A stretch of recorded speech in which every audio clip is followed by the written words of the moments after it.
Here's something that'll blow your mind. When everyone talks about the most dangerous people in Game of Thrones, they usually mention Ramsay Bolton's sadism, Joffrey's cruelty, or the Night King's apocalyptic threat. But they are missing the point.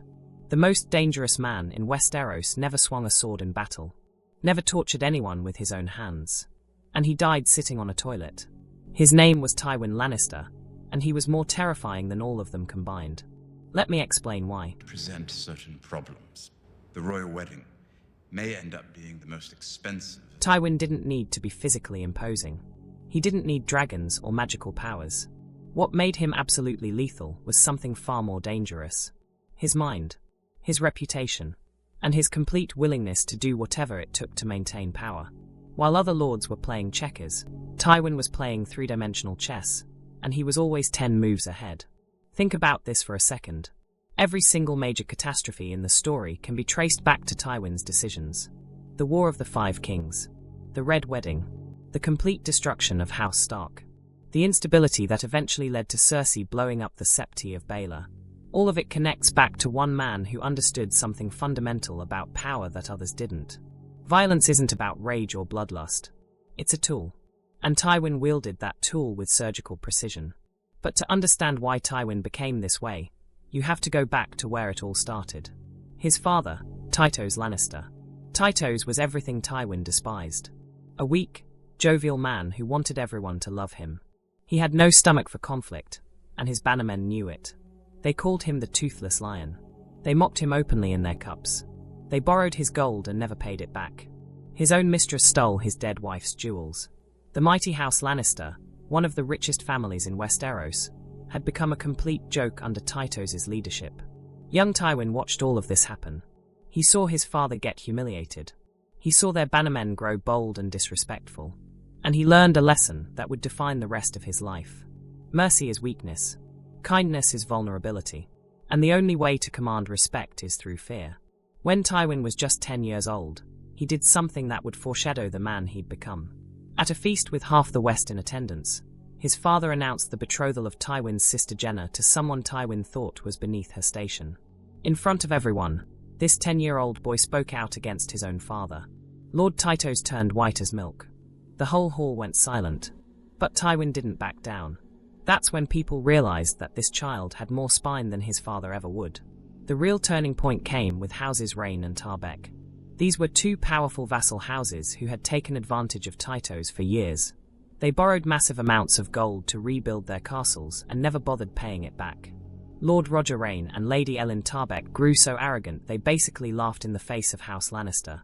They thought they were untouchable because they knew Tytos would never do anything about it. They were wrong, because they weren't dealing with Tytos anymore. When Tywin returned from the War of the Ninepenny Kings, he was around 19 years old. He sent ravens to Tarbeck Hall and Castamere demanding they answer for their crimes at Casterly Rock. Just as Tywin expected, they rebelled instead. They rose up and renounced their fealty to House Lannister. And that's exactly what Tywin wanted. He needed an excuse. An example. A message that would echo through Westeros for generations. What happened next became legend. Tywin marched on Tarbeck Hall with 3,000 soldiers and 500 knights. When Lady Ellen closed her gates and sent for her brothers at Castamere, she thought she was safe behind her castle walls. She even laughed when Tywin's brother Kevan approached under a peace banner to demand surrender. She told him her brothers were lions too, with claws just as sharp as theirs. Tywin's response was simple and brutal. He had his siege engines throw a massive boulder onto Tarbeck Hall, bringing it crashing down on Lady Ellen. Then he burned the entire castle to the ground. House Tarbeck was erased from existence in a single afternoon. But the Reynes? That's where Tywin's ruthlessness reached a whole new level. Lord Roger Reyne launched a surprise attack, but quickly fell back when he saw the overwhelming size of Tywin's army. Injured, he fled to Castamere, where his younger brother Reynard led their entire house into the great mines beneath the castle. They thought they were being clever. After all, Tywin couldn't possibly fight his way through those narrow underground passages. They were safe down there. Or so they thought. Reynard sent terms to Tywin. They'd be loyal vassals if Tywin's brothers served as hostages within Castamere. It was a reasonable offer. Most lords would have accepted it. But Tywin wasn't most lords. He never even responded. Instead, Tywin had his men seal every single entrance to the mines with tons of stone, earth, and soil. When that was done, he had them dam a nearby stream and divert the water directly into the mine entrances. All night long, Lannister soldiers stationed at the distant entrances heard faint screaming and shouting echoing up from below. By morning, there was nothing but silence. Every man, woman, and child of House Reyne drowned in those tunnels. The entire house was exterminated in one night. This is what made Tywin different from every other lord in Westeros. He didn't just defeat his enemies. He erased them. Completely. Utterly. Without mercy. And he made sure everyone knew about it. The song The Rains of Castamere was written about this event. It became Tywin's personal anthem. A warning to anyone who might think about crossing House Lannister. The lyrics tell the story of a proud lord who refused to bow to the Lannisters. "And who are you?" the proud lord said, "that I must bow so low? Only a cat of a different coat, that's all the truth I know." But the song ends with a chilling reminder. And so he spoke, that Lord of Castamere. But now the Reynes weep o'er his hall, with no one there to hear. By the time Tywin became Lord of Casterly Rock, there wasn't a single soul in the Westerlands who dared challenge him. He had rebuilt House Lannister's reputation from a complete laughingstock to the most feared house in Westeros. And he wasn't even 25 years old yet. But Tywin's ambition didn't stop there. His brilliance caught the attention of the new king, Aerys Targaryen, who appointed him Hand of the King at just 20 years old. For 2 decades, Tywin essentially ruled the Seven Kingdoms while Aerys took the credit. He gave the realm peace, prosperity, and justice. He was so effective that people started saying Aerys had been blessed by the gods to have such a capable hand. Some even joked that Tywin was the real king and Aerys just wore the crown. That was a mistake, because Aerys heard those jokes too. The king grew jealous and paranoid. He started deliberately undermining Tywin in small ways at first, then bigger ones. The final insult came when Aerys appointed Tywin's son Jaime to the King's Guard. On the surface, this looked like an honor. The King's Guard is the highest position a knight can achieve. But it was actually a vicious power play. King's Guard knights can't marry. They can't inherit. By making Jaime a King's Guard, Aerys ensured that Tywin's heir couldn't inherit Casterly Rock. It also gave Aerys a hostage he could use to control Tywin. Tywin resigned as Hand that very day and returned to Casterly Rock. He had served for 20 years and all he got in return was betrayal and disrespect. But Tywin never forgot. And he certainly never forgave. Years later, when Robert Baratheon's rebellion broke out against the Mad King, Tywin did something incredibly smart. He waited. He sat at Casterly Rock and watched. He didn't commit his forces to either side. He just waited to see who would win.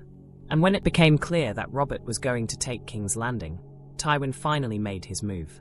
He marched his army to the capital and claimed he was there to defend the king. Aerys, desperate for help, opened the gates. That was his fatal mistake. Tywin's soldiers immediately began sacking the city. Jaime Lannister, still a member of the King's Guard, killed Aerys himself. And to secure Robert's favor, Tywin ordered his men Gregor Clegane and Amory Lorch to murder the remaining Targaryen children. Princess Rhaenys was stabbed 100 times. Baby Aegon was bashed against a wall until his skull split open. Their mother Elia Martell was raped and murdered. Tywin presented their bodies to Robert wrapped in Lannister crimson cloaks. It was brutal. It was horrific. But it was effective. Robert married Tywin's daughter Cersei, making the Lannisters the second most powerful family in Westeros overnight. That's how Tywin operated. He waited for the perfect moment, then struck with overwhelming force and absolutely no mercy. But the greatest example of Tywin's ruthlessness came during the War of the Five Kings. The Red Wedding. After Robb Stark had won every battle against Tywin's forces, earning the nickname the Young Wolf, Tywin knew he couldn't beat Robb on the battlefield. Robb was too good a commander. His direwolf Grey Wind was too fierce. His men were too loyal. So Tywin did what he always did. He found another way. Robb had broken a marriage pact with Walder Frey by marrying Talisa Maega instead. Frey was insulted and angry. Roose Bolton, one of Robb's bannermen, was losing faith after Theon Greyjoy captured Winterfell. Tywin saw an opportunity. He began sending secret ravens to both Walder Frey and Roose Bolton, negotiating through letters. He never met them in person. He never risked anything himself. He just made promises and offered protection. The plan was brilliant in its simplicity. Edmure Tully would marry one of Walder Frey's daughters at the Twins. Robb and his army would attend. They'd be given guest right, which meant they'd be promised safety under sacred law. Then, during the feast, the Freys and Boltons would slaughter them all. When Tyrion figured out what his father had done, he was horrified. He told Tywin that the North would remember this betrayal forever. They'd never forget breaking guest right, one of the most sacred traditions in Westeros. But Tywin wasn't concerned. He knew exactly what he was doing. The Freys would get all the credit for ending the war, but they'd also get all the blame. The northern houses would hate House Frey forever, making Walder completely dependent on Lannister support. Roose Bolton would be named Warden of the North, but he'd be surrounded by enemies, also making him dependent on the Lannisters.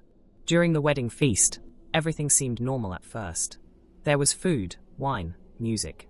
Then the musicians started playing the Rains of Castamere. Catelyn Stark recognized it immediately. It was Tywin's song, his warning. But by then it was too late. The doors were barred. Crossbowmen appeared in the rafters. And the slaughter began. Talisa, pregnant with Robb's child, was stabbed repeatedly in the stomach. Robb was shot with crossbow after crossbow bolt. As he lay dying, Roose Bolton walked up to him and drove a dagger into his heart, saying the Lannisters send their regards. Catelyn had her throat cut. Robb's army outside was massacred. His direwolf Grey Wind was killed and his head was sewn onto Robb's corpse, which was then paraded around as a mockery. In one night, Tywin had ended the entire Northern Rebellion without losing a single Lannister soldier. He'd eliminated his greatest military threat through betrayal instead of battle. It was dishonorable. It violated every code of conduct in Westeros. But it worked. That's what made Tywin so dangerous. He didn't care about honor or tradition when they got in the way of victory. But here's the thing about ruling through fear and ruthlessness. Eventually, it catches up with you. And for Tywin, that moment came from the son he'd spent his entire life despising. Tyrion Lannister was born a dwarf and his mother died giving birth to him. Tywin never forgave him for either. Despite Tyrion being brilliant, witty, and politically savvy, Tywin treated him like garbage his whole life. When young Tyrion secretly married a peasant girl named Tysha, Tywin had his guards gang rape her in front of Tyrion, then forced Tyrion to do it too. He told Tyrion she was just a prostitute who had been hired to trick him, even though that was a lie. Years later, when Joffrey was poisoned at his own wedding, Tywin saw an opportunity to get rid of Tyrion permanently. Even though Tywin knew Tyrion didn't kill Joffrey, he sentenced him to death anyway. This was after Tyrion had just saved King's Landing during the Battle of Blackwater, after he'd served as Hand of the King in Tywin's absence. None of it mattered. Tywin wanted him dead, and he was going to make it happen. But Jaime freed Tyrion from his cell before the execution. Instead of immediately escaping, Tyrion went to his father's chambers one last time. What he found there destroyed him.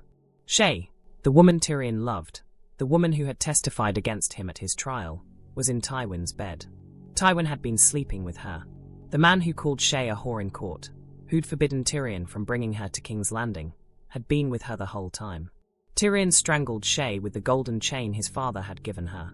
Then he took Joffrey's crossbow and found Tywin sitting on the privy. Their final conversation was everything you need to know about their relationship. Tywin tried to maintain control even with a crossbow pointed at him. He told Tyrion to put it down, said they'd talk in his chambers. Tyrion asked why Tywin sentenced him to death when he knew he was innocent. Tywin brushed it off, said he would never have let Tyrion actually be executed, said he still planned to send him to the wall. But then Tywin made a fatal mistake. Tyrion told him he loved Shae. And Tywin, cold and dismissive as always, called her a whore. Tyrion warned him not to say that word again. But Tywin, so confident in his control over everyone around him, said it again. Tyrion shot him in the stomach. Tywin, shocked and stunned, could only manage, "You shot me," before gasping out, "You're no son of mine." And Tyrion, with tears in his eyes, replied, "I am your son. I have always been your son." Then he shot Tywin through the heart, killing the most powerful man in Westeros while he sat on a toilet. There's a saying in Westeros that even Tywin's shit was flecked with gold. When his body was discovered, people found out that was just a myth. Tywin Lannister was human after all. And like every human, his bowels loosened in death. His death unraveled everything he'd built. Without Tywin holding the kingdom together through sheer force of will and political maneuvering, everything fell apart. Cersei tried to fill his shoes, but she didn't have his discipline or his strategic mind. She just had his cruelty without his competence. The High Sparrow rose to power. The Faith militant came back. King's Landing descended into chaos. The Tyrells turned against the Lannisters. Eventually Cersei blew up the Septi of Baelor, killing hundreds. The fragile peace Tywin had created through the Red Wedding lasted barely 2 years after his death. Even the people Tywin had used as pawns met fitting ends. Roose Bolton was stabbed through the heart by his own son Ramsay, the exact same way he'd killed Robb Stark. Walder Frey had his throat cut by Arya Stark, just like he'd had Catelyn's throat cut. Then Arya poisoned every male member of House Frey, completely exterminating them just like Tywin had exterminated the Reynes and Tarbecks. The poetic justice was undeniable. So what made Tywin the most dangerous man in Westeros? It wasn't his wealth, though House Lannister's gold mines gave him nearly unlimited resources. It wasn't his military skill, though he was an excellent commander. It wasn't even his political connections, though he'd served as Hand of the King for 20 years. What made Tywin truly dangerous was his complete lack of limits. He had no line he wouldn't cross, no taboo he wouldn't break, no person he wouldn't sacrifice, including his own children. He understood that power doesn't come from being loved or even respected. Power comes from being feared. And he made sure everyone feared him. He was willing to flood an entire castle full of innocent people to make a point. He orchestrated one of the greatest betrayals in Westerosi history by ordering the Red Wedding. He had innocent children murdered to curry favor with a new king. He spent decades psychologically torturing his own son. He slept with his son's lover just to hurt him. And he did all of it without hesitation, without remorse, without a second thought. Other villains in Game of Thrones were dangerous because they were crazy like Joffrey, or sadistic like Ramsay, or magical like the Night King. But Tywin was dangerous because he was sane, rational, calculating. He knew exactly what he was doing and why. Every act of cruelty served a purpose. Every betrayal advanced his goals. He turned violence into an art form and fear into a weapon. The scariest part: he almost won. If he hadn't underestimated Tyrion one last time, if he hadn't been so arrogant that he thought he could insult his son while staring down a loaded crossbow, Tywin might have ruled Westeros for another 20 years. The Lannisters would have remained the dominant house. His legacy would have been secure. But that's the problem with ruling through fear and brutality. Eventually, someone stops being afraid. For Tywin, that someone was the son he'd abused and belittled for 30 years. The son he thought he'd broken. The son he never saw coming. Tywin Lannister proved that you don't need to be the strongest fighter or the most magical being to be the most dangerous person in Westeros. You just need to be smart enough, ruthless enough, and cold enough to do what others won't. And for decades, nobody was colder than Tywin Lannister. Nobody was more ruthless. Nobody was more willing to sacrifice everything and everyone for power. That's why he was the most dangerous man in Westeros. Not because of what he could do with a sword, but because of what he was willing to do without one. If you enjoyed learning about Tywin's ruthless strategies and what made him so terrifying, make sure to hit that subscribe button and drop a like on this video.